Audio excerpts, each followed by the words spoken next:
জাতীয় সকল সমস্যা সমাধানের কেন্দ্রবিন্দু হবে ইনশাআল্লাহ, এবং আমরা শীঘ্রই ইনশাআল্লাহ নামগুলা পেশ করব।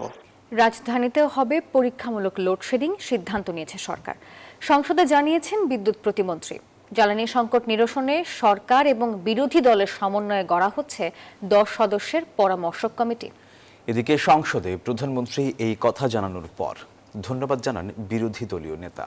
আর দেশের স্বার্থে দুই পক্ষের এমন একসঙ্গে পথ চলার মনোভাব দেখে স্বাগত জানান স্পিকার।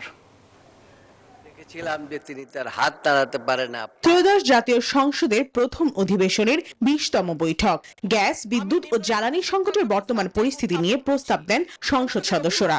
ক্রাঞ্চি রোলের ভিতর চকলেট ক্রিমের filling, all time cream roll, মুখে দিতেই স্পেশাল ইনসাইড। ব্রাহ্মণবাড়িয়া 2 নির্বাচনী সংকট মোকাবিলায় বিরোধী দল নেতার যৌথ কমিটি গঠনের প্রস্তাবে সাড়া দিয়ে 10 সদস্যের সংসদীয় কমিটি গঠনের প্রস্তাব দিয়েছেন প্রধানমন্ত্রী তারেক রহমান, যার মধ্যে 5 সদস্য সরকারি দলের এবং বাকি 5 সদস্য বিরোধী দলের।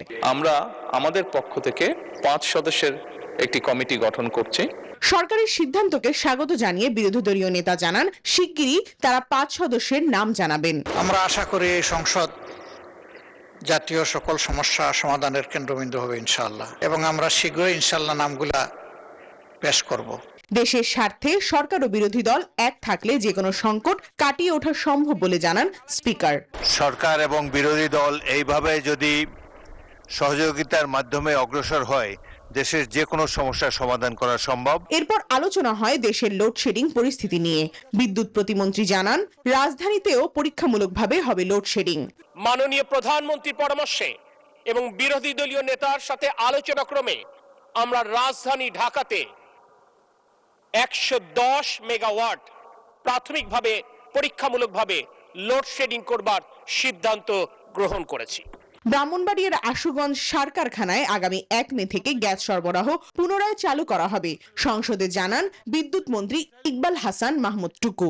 আমাদের দেশীয় গ্যাস ফিল্ডগুলোতে অনুসন্ধান করে এবং আমাদের দেশীয় গ্যাস ফিল্ড যেগুলো পরিত্যক্ত হয়ে গেছে তার মধ্যে যে লেফটওভার গ্যাস আছে সেগুলোকে উত্তোলন করে আমাদের ডোমেস্টিক চাহিদা মেটানোর চেষ্টা করব। প্রমা চৌধুরী, নিউজ 24, ঢাকা।